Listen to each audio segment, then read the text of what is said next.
met him, and he gave me a lot of advice at the beginning of my career when I was getting interested in STI, and was an expert in the field when he moved from Ebola to STI just before moving to AIDS. He was also faculty at the Free University of Brussels, the University of Nairobi, senior fellow at the University of Washington, scholar in residence at the Ford Foundation, senior fellow at the Bill and Melinda Gates Foundation. He is a member of the Institute of Medicine of the U.S. National Academy of Sciences, of the Académie Nationale de Médecine, France, and of the Royal Academy of Medicine in Belgium. He is playing really a leadership role in Belgium. He was the president of the King Baudouin Foundation for a long time, and he was knighted as Baron in 1995 by the King.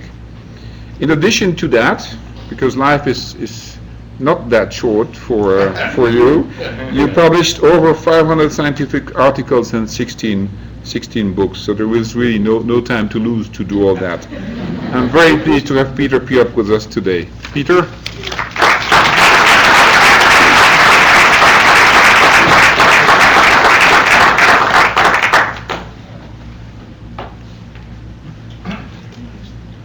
Thank you so much, Pierre, and it was quite a funny comparison with the two books, but good morning everybody, and good evening Kigali. First of all, congratulations on the, your first century of what is a unique school of public health and tropical medicine. And we are really and truly sister institutions. Even if we are, I would say the older sister, a few decades older, although our birth is more difficult to define as an institution, because we started actually on a ship in the Victoria and Albert docks, a ship for quarantine and for travelers coming from the tropics, etc. And that was already in the early 1800s, but it's only really when we started providing full educational curriculum that was in the 1890s, so a bit earlier. And what was interesting also is that we were already in our second year of our existence, we admitted women, which was for these days was quite something different. Today 75% of our students are women. It's a very major shift. So congratulations, and with the provost I would say there's another century of fantastic developments and opportunities that are there. And I'm looking forward to strengthen our collaboration in a number of areas, both in country and thematically. So we have a lot of historic connections, and also because of the fact that we have hygiene in our name still today, which had become a code word for public health in the times of Victorian England, when it was even the word public health could not be said because it was about the poor and so on. It was hygiene. And here is our, this is our headquarters, our main building, which was constructed with a grant from the Rockefeller Foundation in 1926, and it has, except for a bit of damage during the bombings in World War II, it's still the same building. But in the meantime, we also have grown. It's also striking that that several of the deans, Tulane, are actually alumni from our school. The first dean and the last dean. And so there may be others coming. And but also it was a very pleasant surprise to see again many friends, and as Pierre said, people I worked with in my career, and who are graduates from Tulane. So in the field of what's called now global health, a term which didn't exist in last century. It was. I'm still trying to find out who used it for the first time, but it was certainly not before 2000. It's really a very new concept. So that you're really punching, I would say, above your weight in the world of global health, and that's great, and that I'm confident will continue. And also, one of my predecessors, Harrison Spencer, was the dean of our school. So there are lots of connections at a personal level, but also in terms of the vision. Now, what I'm going to do is to take you in quite a broad brush through what I feel is where the field has come from and where we're going. This is the kind of speeches I'm now asking to give now that I'm 63, so this is part of my destiny now. Where are we coming from and where are we going? When you look at the last, let's say, 50 years in how the world has evolved in terms of health, it is unprecedented in world history. And since I wasn't too sure whether a video would work, I'll just will flick you very rapidly through the evolution of both life expectancy at birth and GDP, but then for Southeast and East Asia, where the difference has been the most remarkable. But the same thing could be said, for example, for Latin America as a whole. And we're starting in 1920, so that's a bit more than 50 years. But so you see the GDP per capita here, and life expectancy at birth. And we have here Australia, and these are countries that are from other continents anyway. And then you see how 1960, how things are moving in an incredibly fast way, and where we are now at GDP per capita incomes that are no longer the monopoly of Western countries, but also that the life expectancy at birth has gone up in an incredible way. We're coming from something around here, and we're here. Now, how did that happen?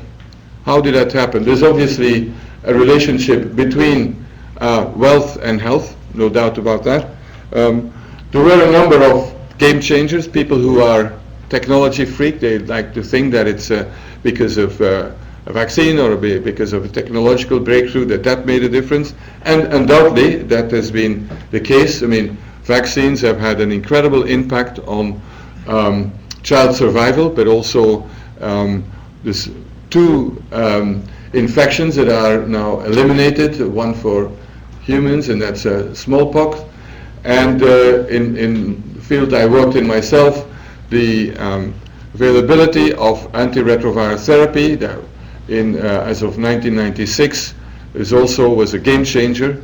Was how we looked at the epidemic. It was, of course, a game changer for people living with HIV. Antibiotics, and now antimicrobial resistance. Antimicrobial resistance, when we look into the future, may be a game changer in a very negative way of untreatable infections.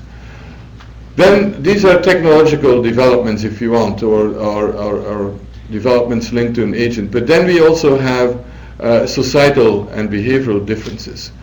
And one is that certainly the appearance of mobile phones, social media, and so on is truly a game changer for many things. I'll never remember an encounter I had with sex workers in Mumbai, in India.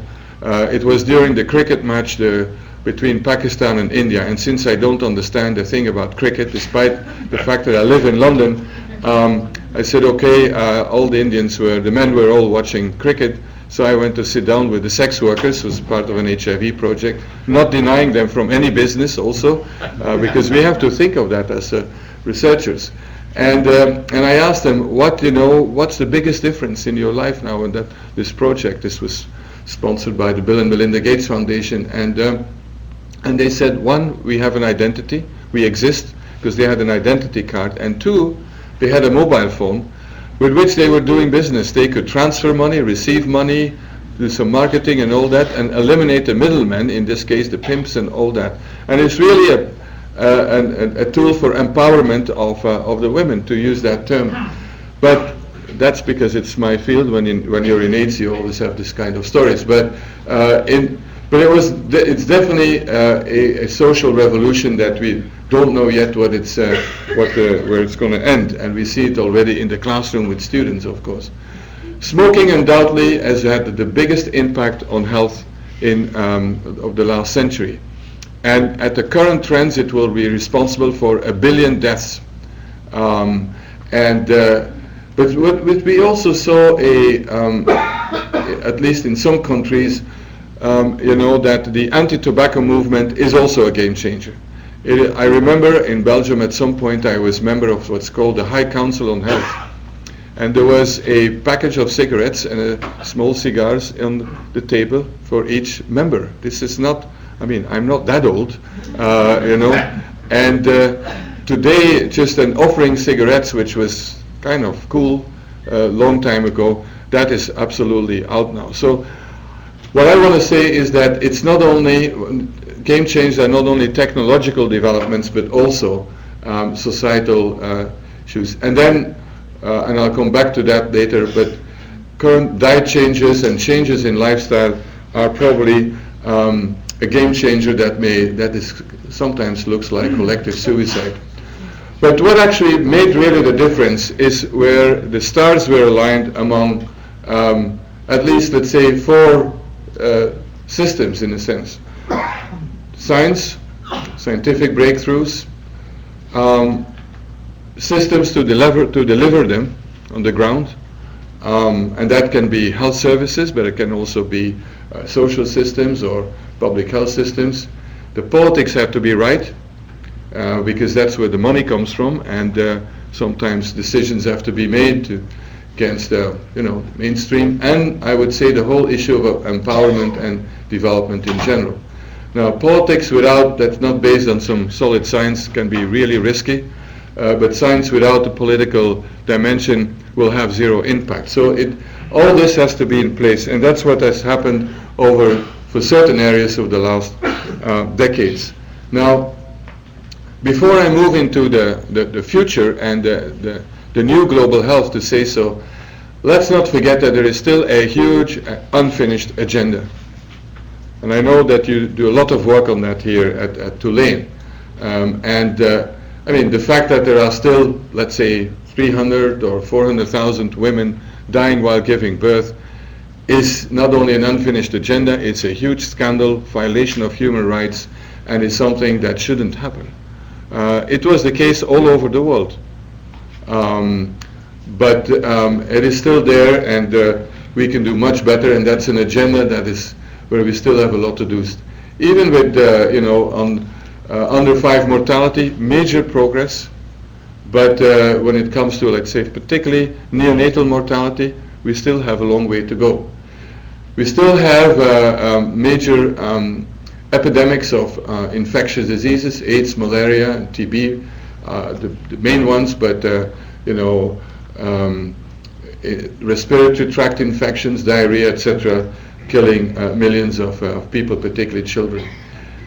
Family planning, I'm glad to say, is back on the agenda, and for years was really because of particularly religious wars in this country, I would say, was off the agenda. Unfortunately, it's there, it's back again.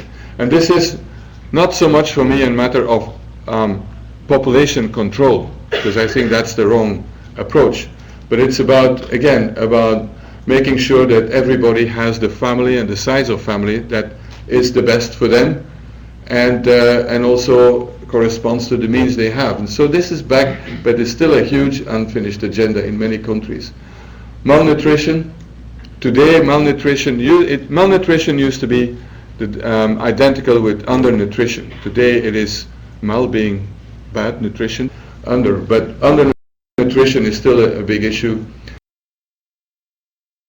Universal access to health services, to health commodities is still not there, with continuing major health disparities. So whatever I say later on, please keep this in mind, because we still have to work on that, and most of these are not technological challenges. They're more challenges of delivery and of doing it, and of the right politics and funding. Now, when we look at the decade ahead, the world is changing tremendously, and I don't pretend I know what will happen over the next decade, but there are a few things that are nearly certain. One is that 3 of the 4 top economies will be in Asia. The other one will be the United States. And that's particularly sobering for Europe, but it is an illustration of that the world is changing enormously. And in the Western Hemisphere, it's Brazil that is coming up in a big way, and which will be in the top 5 at the current space.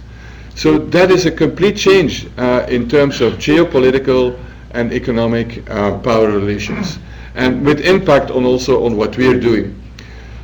Competition for energy, land, water, commodities is becoming fiercer and fiercer, and again will have impact on what we're doing.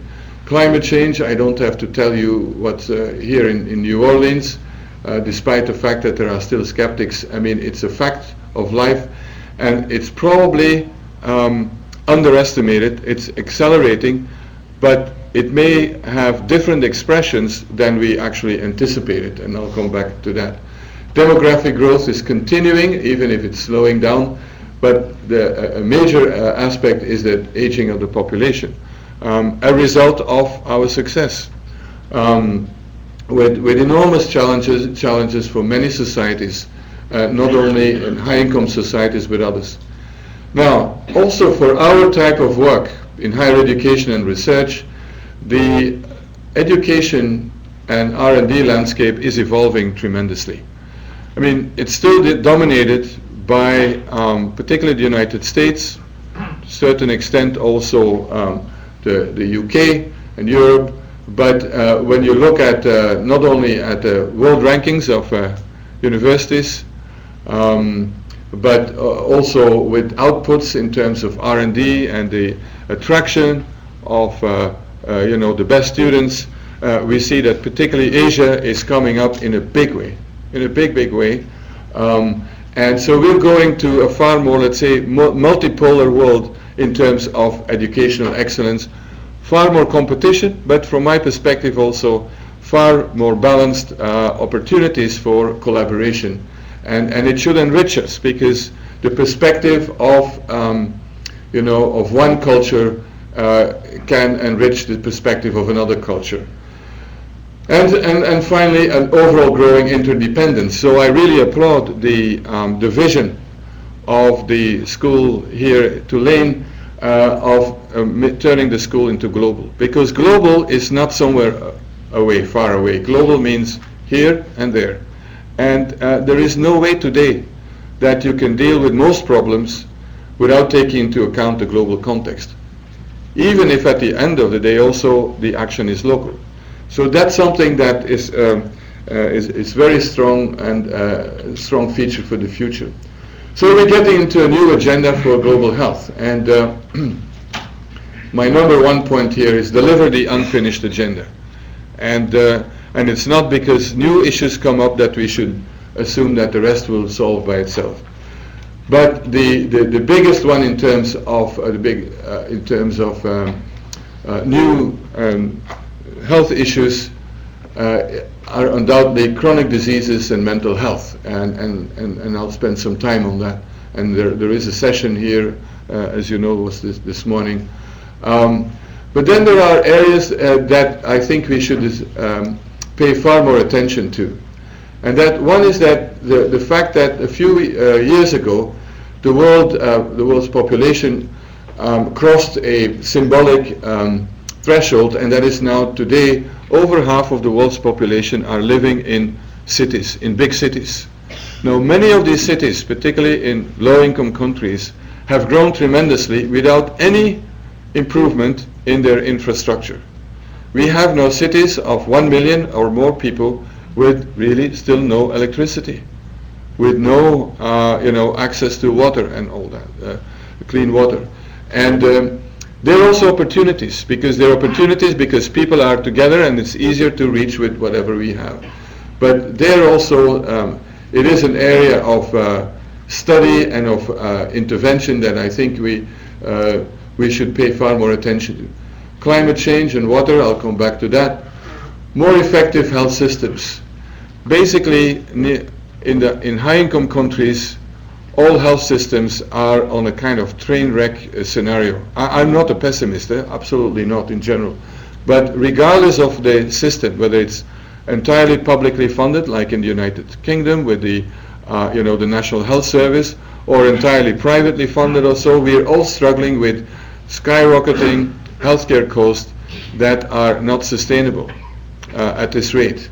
And so we need to think completely out of the box how to do that. And I think here the schools of public health probably have a far more important role to play in this than medical schools, ironically, because the medical schools are not going to change that, because they're concerned with the best delivery and the delivery of the best care for individual patients, and that's extremely important. So I don't want to play that down, but who's going to pay for that? How are we going to organize that is one of the biggest challenges. And now that middle income countries, like we have presenters from China here, are going through an incredible effort for healthcare reform, they have an opportunity to do it differently. If they are imitating our models of healthcare, I mean, they're going to get the same problem. So that's something that we should really work on. There is a technological revolution going on in many, many fields, and including in treatments, vaccines, medical devices, and so on, for both prevention and treatment.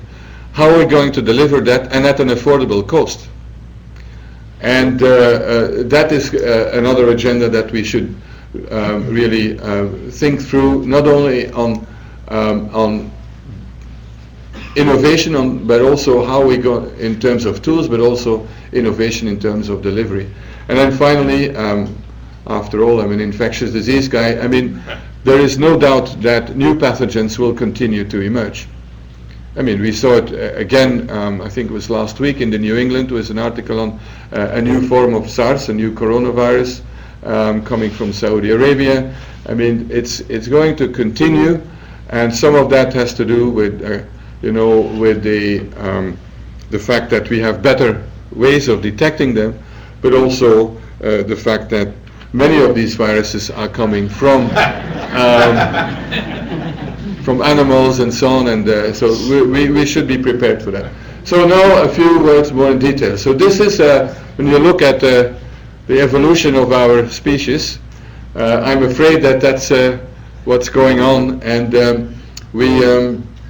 and the question we have is whether the growing and out of control pandemic now of obesity is going to lead to some kind of collective suicide and an implosion of the human race, and whether we won't start seeing a reversal of life expectancy at birth, I mean the extension of it, because of chronic diseases and obesity. And that was also not in any scenario when you think of it in terms of improving health. And in contrast to many beliefs, this is no longer limited to to high-income countries or poor people in rich countries and wealthy people in poor countries. It is becoming a very universal trend, and so this the new version of the global burden of disease made by Chris Morris's group at the University of Washington and 1,000 collaborators or so, is coming out in December, and again will undoubtedly show that there is this gradual but sure increase in mortality and disability due to chronic diseases, without going into any detail here. Another prediction one can safely make about the future is that because of our growing, getting older population, that dementia and Alzheimer's disease and related neurodegenerative disorders are going to hit us in a major way. Moderate increase in high-income countries, I mean, surely, but the majority of people with dementia and Alzheimer will be living in low and middle income countries. And this is a formidable challenge for societies, besides for individuals, families, and so on. And that particularly for this in the absence of any biomedical intervention. And it's kind of depressing to see also that that most pharmaceutical companies, or many pharmaceutical companies, have stopped their investments in this field because they also don't see where it's leading and what can come out of it in terms of medication. Mental health, of all the neglected diseases and health problems, mental health is definitely the most neglected of all. And in addition, associated with stigma, with discrimination, and in the global burden of disease, it's a major cause of disability and of all kinds. Now, what I find interesting is that non-communicable diseases, this is what NCD is the new acronym now, we know in general what we can do and how to prevent it, although all resources go to treat people with all the conditions. But it's, except for the last part, but tobacco control, salt, fat and alcohol reduction, weight control, physical activity, these are all non-medical issues. These are, and the interventions are actually something that are in the sphere of business, companies, consumer companies, societal regulation and so on, and are escaping our classic medical interventions. And in a sense, we're going back to the origins of public health, where we made major advances in the absence of the technological tools. But that's what makes it a challenge for society as a whole. And also it illustrates the enormous gap between science and the evidence and policy. It is already in 1950 was a landmark paper, but there were a few more by Richard Dole and Bradford Hill from our school, and they demonstrated that smoking is associated with lung cancer, although it was a rudimentary case control study, but still the association was incredibly strong, and very soon it became very clear that it was a causal relationship. This is in the 50s. Many of you in the room were not even born, and still today we're not there yet. Even on the formal side, there was the Framework Convention on Tobacco Control was signed in 2005. This is, I think, was one of the best things that the World Health Organization has ever done. And you see, this only 5% of the global population is covered by that convention, and we still see an increase in smoking. Just to make it clear that my point that the science without the political engagement and is not going to lead too far. And also this is about Singapore. It is an effort that we have to sustain basically forever. Singapore was the first country, 1970, to have a very radical ban on tobacco and smoking everywhere. And it went very well, and then suddenly, not suddenly, but over the years, there is a creeping up of smoking again, particularly in young people. So it is, these are battles that are never over. And we have really another huge gap in terms of policy, and that is between alcohol and and public health.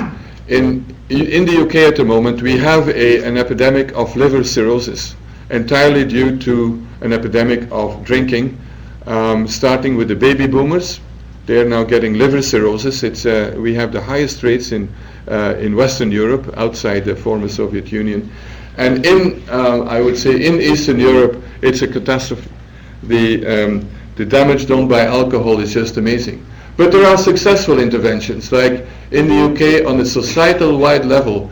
The average salt consumption today is much lower. I can't remember the exact figures, but it was done by the government together with business, so that there would be a gradual reduction of salt content in junk food and any food that you can think of, so that people didn't even notice it, because there is some kind of addiction, and then you would add salt.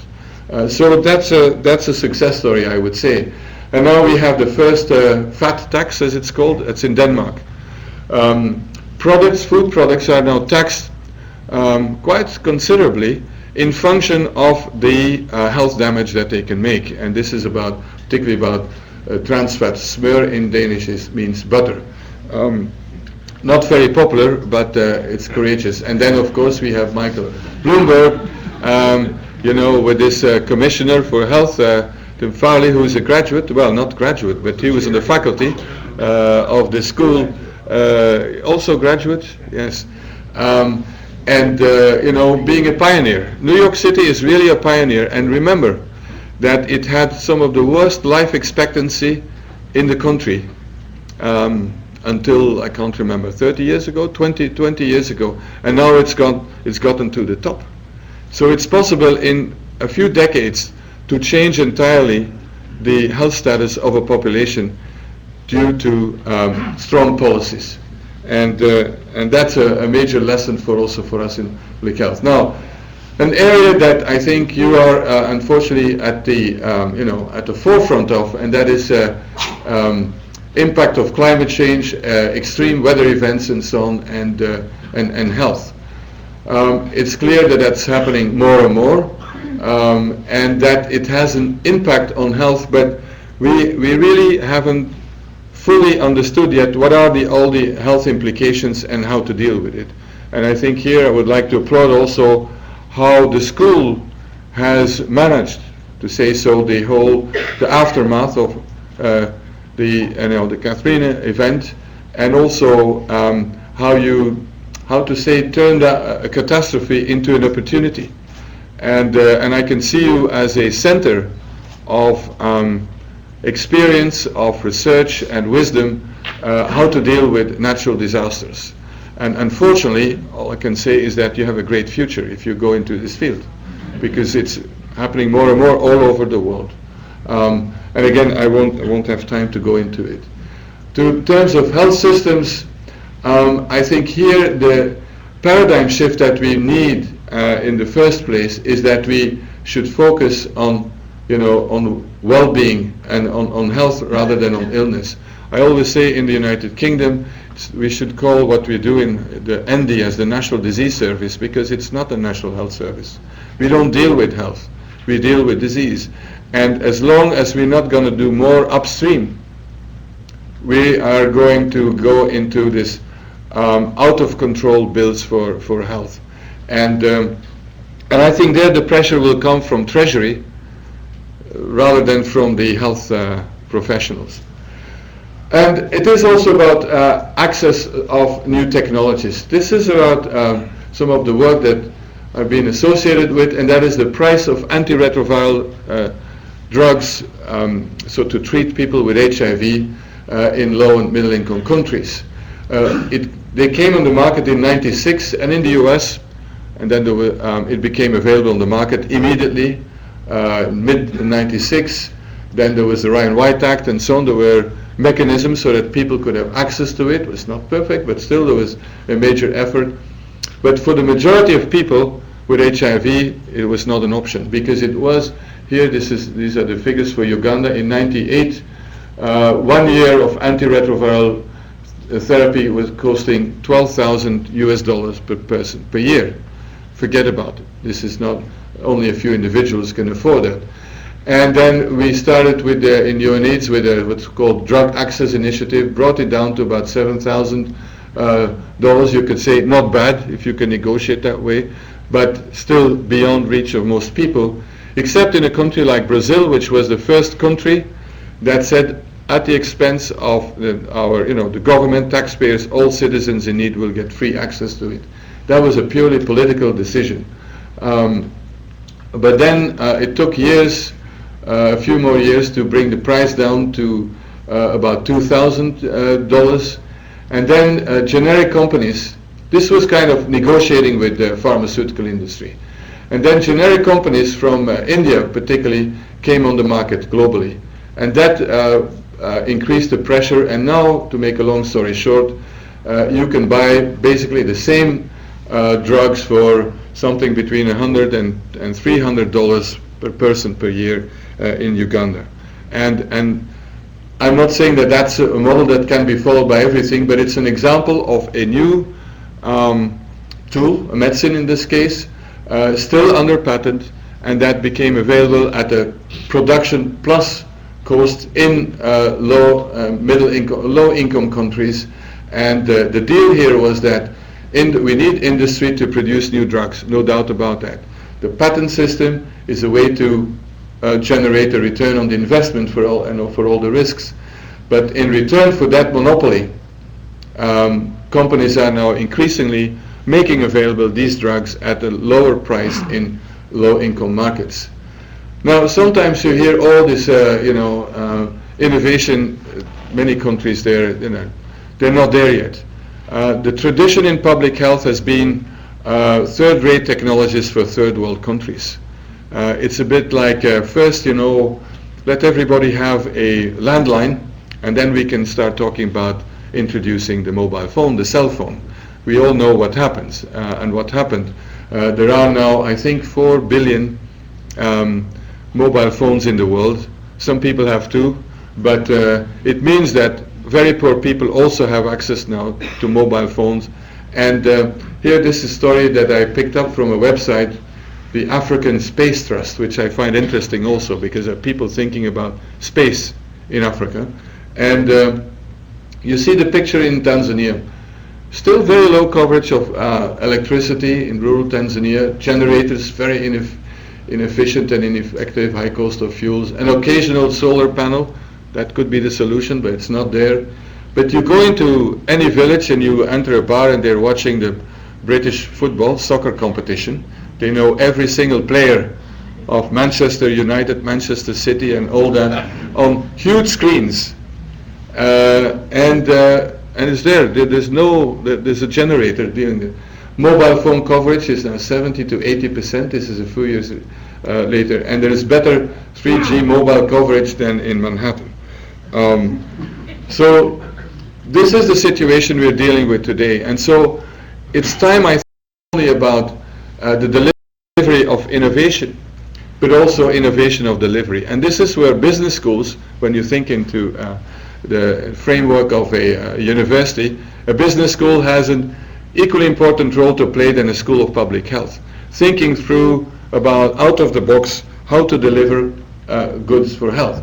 And it can also be as part of social programs. This is from Brazil, so Familia, where you have cash incentives, that are being provided to stay in school, to have immunization. And I know you've been involved in several of these programs in Latin America. And I think here, one thing that someone said last week at our school on Monday, we had a whole symposium on evaluation, and the head of research at the Department for International Development gave one advice. He said, learn Spanish so you can read the literature in Latin America of all these social innovations, like Progreso Popular in Mexico and all this, that are being very well evaluated, and that we have to learn from that for the rest of the world. I'll go to the end now, but just a reminder that infections will continue to emerge, and wherever we are in the world, and that so even if the frequency will be low, but the risk associated with it is high. When you think of SARS, there were more people were killed by falling from a stair than from SARS during that epidemic in Southeast Asia and East Asia. But the economic damage was in the tens of billions, and that's the kind of thing that's disruptive events. That means that this remains a high issue. And then finally, a few reflections, and that is that we should never forget that it's about people. And the power of communities in all this, I think, will become greater and greater also. People no longer just accept that a bunch of experts are telling and deciding what's good for them. That can also be a bit of a risk, because here we see in many countries a decline in immunization levels. There's anti-science movements, people who are enormous distrust vis-a-vis government, establishment, science. And if we still have polio today, that's not a technical issue. There's an issue of societal trust. There's an issue of also where we as public health community have been unable to address people's concerns. And all we usually say is that, oh, give them more information. They don't understand. It's a bit more complicated than that. So this is now coming to an end, and since this is the Centennial, both the school here and our school, we were founded in colonial times, even if the US was maybe a bit less on the colonial side, but it was in this part of the world also. You know, tropical medicine, and it was a distinct discipline. And we went then for a while, the departments of international health popped up. This was during the Cold War, and then suddenly the world global health popped up, and it was very much linked to development aid. PEPFAR played a big role in this country and so on, but it was quite a one-way street. And all global health departments and institutes, they're all in North America, Western Europe, or Australia. And there is one, and that's in Peru, in Lima, Peru. There is a department of or an institute of public health at the University Gaetano, etc. You know, and now I think we are moving into a new direction, into a new area, what I call global health 4.0. And I think you are getting in there. You're among the pioneers of that. Why? Because as I said before, and as I think it was Harrison Spencer said it, global is no longer that far away. It internalizes the fact that you know, what you do here in New Orleans is relevant for people thousands of miles away, and what's happening thousands of miles away is relevant for the people of New Orleans and Louisiana. And so that we integrate that far, far more, and this is really part of globalization. And I think that's the way we are. But it means also different ways of working. And on the left side, this is what I would say is the current situation, but we're moving to the right side, I hope and I think. And that is that when you look at, from a perspective of research, this is mostly a research agenda. You know, the PIs were and still are mostly in North America and Europe, but we're moving to a system where PIs are now increasingly from countries that were still classified as developing countries. We still talk about my study site there or here. I think that's wrong. And we're getting into networks of centers of excellence and of partners. Research has been largely biomedical, but is increasingly multidisciplinary. We are not going to fix the problems of our time with just one discipline, or if the disciplines are not working together. Unfortunately, both, let's say, the funding mechanisms and the review mechanisms are still dominated by one discipline in each committee, and bring that together is a challenge. We're moving also from infectious diseases, maternal and child health, nutrition and so on, to much broader health issues, and also with a full spectrum of translation from discovery.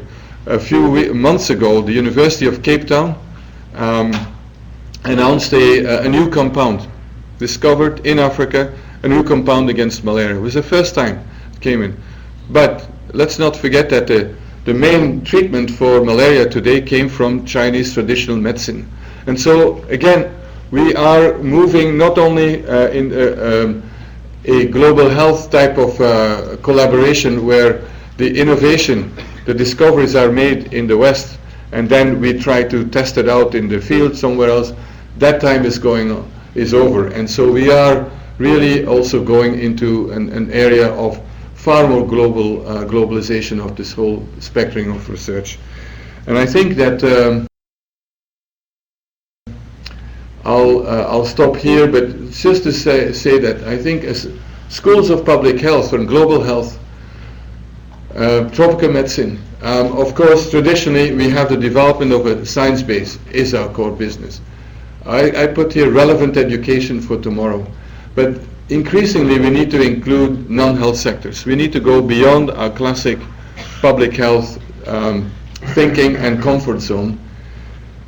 More and more, I think we should move into areas of policy and evaluation, and also define what's the unacceptable. As universities, centers of academic thinking, we need to be critical and say this is absolutely not acceptable, and we have to, as a society, go for that. And this brings me back to here how the stars must be aligned. No time to lose. Thank you very much.